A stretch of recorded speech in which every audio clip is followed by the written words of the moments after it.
Hello friends, எல்லோரும் எப்படி இருக்கீங்க? Welcome to Varni food channel. இன்றைக்கி நம்ம சேனலில் நம்ம சமையல் ரெசிபி எதுவும் பார்க்க போகிறது இல்லைங்க. 10 பயனுள்ள கிச்சன் டிப்ஸ் பற்றி தான் பார்க்க போகிறோம். இது ஆல்ரெடி சில பேருக்கு தெரிஞ்சிருக்கலாம், ஆனால் தெரியாதவங்களுக்கு இது கண்டிப்பாக யூஸ்ஃபுல்லாக இருக்குங்க. வீடியோவை தொடர்ந்து ஸ்கிப் பண்ணாமல் பாருங்கள். இது வரைக்கும் நம்ம சேனலை சப்ஸ்கிரைப் பண்ணாதவங்க சப்ஸ்கிரைப் பண்ணிக்கோங்க ஃப்ரெண்ட்ஸ். வாங்க இப்போ நம்ம வீடியோக்குள்ளே போகலாம். இப்போது ஃபர்ஸ்ட் டிப்புங்க, நம்ம கிச்சன் செல்ஃபில் இருக்கிற கண்டெய்னர்ஸில் நம்ம ரெகுலராக யூஸ் பண்ணுற பருப்பு வகைகள், தானிய வகைகள், அப்புறம் சர்க்கரை, வெல்லம், பூஸ்ட் அந்த மாதிரி வச்சுருப்போம். இப்போது அதில் எல்லாம் எறும்பு சில டைம் போயிடும். இப்போ நம்ம அதுக்கு என்ன பண்ணணும்னா, இந்த மாதிரி செல்ஃபோட கார்னர் சைடில் லெஃப்ட் கார்னர், ரைட் கார்னர் 2 சைடுமே நம்ம இந்த மாதிரி ஒரு கற்பூரத்தை வச்சிட்டோம்னா நம்மளுக்கு எறும்பே வராதுங்க. அதே மாதிரி இந்த கற்பூரத்தை நம்ம வீட்டில் எங்கே வச்சாலுமே அந்த இடத்துல கொசுவே வராதுங்க. நீங்கள் இதை கண்டிப்பாக ஒரு தடவை ட்ரை பண்ணி பாருங்கள்.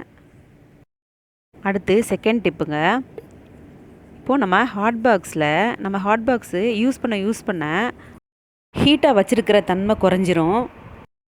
அப்போது நம்ம என்ன பண்ணணுன்னா, இந்த மாதிரி வாட்டர் பாயில் பண்ணிவிட்டு பாயில் ஆனதும் அந்த ஹாட் வாட்டரை எடுத்து நம்ம ஹாட் பாக்ஸில் பாதி வர்ற மாதிரி ஊற்றணுங்க. இந்த மாதிரி நீங்கள் பாதி வர்ற மாதிரி ஊற்றிட்டு மூடி வச்சிடணுங்க.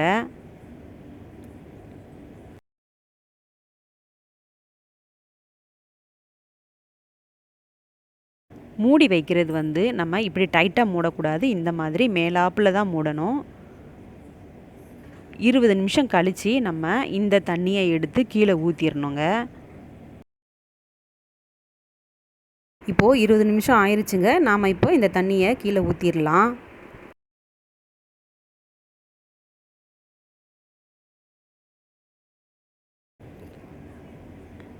கீழே ஊற்றிட்டு இப்போது ஒரு காட்டன் கிளாத் இல்லை டிஷ்யூ பேப்பரை வச்சுட்டு நம்ம ஹாட் பாக்ஸை நல்லா நீட்டாக தொடச்சிட்டு திருப்பி மூடி வச்சிடணுங்க. இந்த மாதிரி நம்ம செஞ்சோம்னா அடுத்து நம்ம சப்பாத்தி, இட்லி, தோசை, ரைஸ் அந்த மாதிரி எது வச்சாலுமே உங்களுக்கு 4 மணி நேரம் வரைக்கும் நம்மளுக்கு ஃபுட் ஹாட்டாகவே இருக்குங்க.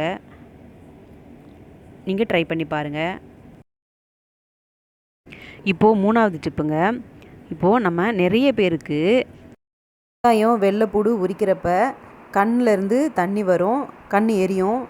இப்போது அதுக்கு என்ன பண்ணணுன்னா, இந்த மாதிரி நம்ம சமையல் எப்போ பண்ண போகிறோமோ அதுக்கு 10 நிமிஷத்துக்கு முன்னாடி வெங்காயம், வெள்ளைப்பூடு எதுவாக இருந்தாலும் இந்த மாதிரி ஊற வச்சிடணுங்க. ஊற வச்சுட்டு நம்ம 10 நிமிஷம் கழித்து நம்ம எடுத்து இந்த மாதிரி நைஃப் வச்சு எடுக்கிறப்ப அந்த தோல் ஈஸியாக வந்துடும். இப்போ நம்ம சாதாரணமாக இந்த மாதிரி தண்ணியில் ஊற வைக்காமல் உரிக்கிறப்ப அந்த வெங்காயம், வெள்ளைப்பூடு தோலோடு சேர்த்து வெங்காயமும் சேர்ந்து வந்துடுங்க. ஆனால் இந்த மெத்தடில் தோல் உரிக்கிறப்ப தோல் மட்டும் தனியாக வருங்க. அதேமாதிரி நம்ம நான்வெஜ் செய்கிறப்ப நிறைய வெங்காயம், வெள்ளைப்பூடெல்லாம் உரிக்க வேண்டியது இருக்கும்.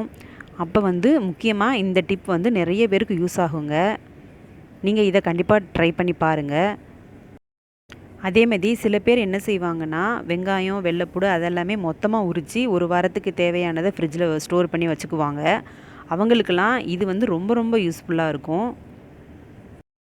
இப்போது 4வது டிப்புங்க, அது என்னென்னா, இப்போ உரலில் நம்ம வெள்ளைப்பூடெல்லாம் சில டைம் இடிப்போம். அப்படி இடிக்கிறப்ப அந்த வெள்ளைப்பூடு அந்த மேலே சிதறி விழுகும், தரையிலெல்லாம் கீழே விழுகும். அதுக்கு கொஞ்சமாக உப்பு சேர்த்துட்டு நம்ம உரலில் இடித்தோம்னா அது மேலே சிதறி விழுகாதுங்க. நம்ம எவ்வளவு பூண்டுனாலும் சேர்த்து போட்டு இந்த மாதிரி இடிச்சுக்கலாங்க. நம்ம இந்த மாதிரி பூண்டோட உப்பு சேர்க்கறதுனால நம்ம அடுத்து சமையலுக்கு யூஸ் பண்ணுறப்ப அதில் போடுற உப்பை லைட்டாக கம்மி பண்ணிக்கணுங்க. இது 5வது டிப்புங்க. இப்போது நம்ம நைஃப் யூஸ் பண்ண அதோட சாஃப்ட்னஸ் போயிருங்க. அப்போ அதுக்கு என்ன பண்ணணுன்னா, இந்த மாதிரி டைல்ஸ், ஒரு வேஸ்ட்டான டைல்ஸ் எடுத்துகிட்டு அதை மறுபக்கம் வச்சுட்டு நீங்கள் நைஃபை இந்த மாதிரி நீங்கள் தேய்ச்சி விடணுங்க. ஒரு சைடு தேய்ச்சிட்டு திருப்பியும் அடுத்த சைடு இந்த மாதிரி தேய்ச்சி விடுங்க. பார்த்து கேர்ஃபுல்லாக தேய்க்கணும். இந்த மாதிரி நம்ம தேய்ச்சி விட்டுட்டோன்னா அது உடனே சாஃப்ட்னஸ் கிடச்சிரும். டைல்ஸ் இல்லைன்னா நம்ம செராமிக் டீ கப் இருக்குங்க, அந்த டீ கப்பில் கூட நீங்கள் இந்த மாதிரி செய்யலாம். இதுவும் அதே அளவு சாஃப்ட்னஸ் கிடைக்கும்.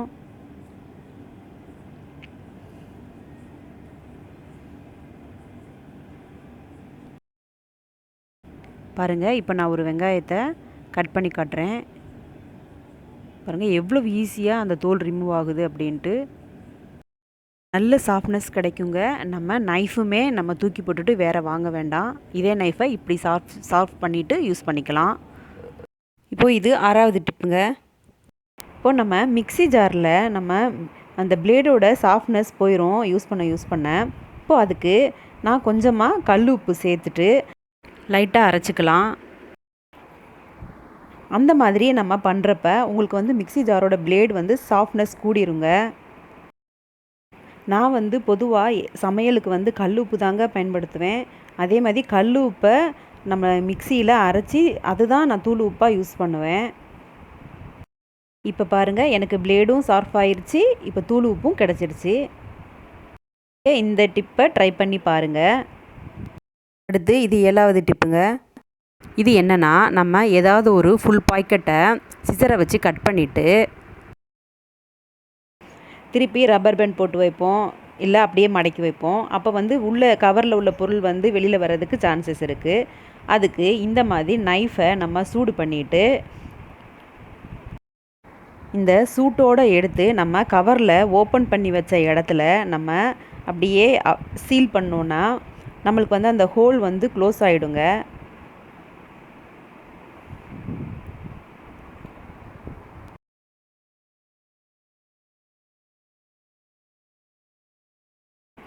இப்போ பாருங்கள், உள்ளே இருக்கிற பொருள் வந்து எதுவுமே வெளியில் கொட்டாது. நீங்கள் இந்த மாதிரி ட்ரை பண்ணி பாருங்கள்.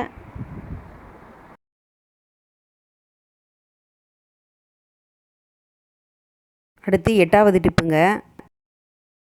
நம்ம முட்டை யூஸ் பண்ணிகிட்ருக்கிறப்ப அவசரத்தில் கை தவறி உடஞ்சிருச்சுன்னா நம்மளுக்கு வந்து வீடே ஸ்மெல் அடிக்கும். ஒரு மாதிரி தரையே க்ளீன் பண்ணுறதுக்கு கஷ்டமாக இருக்கும்.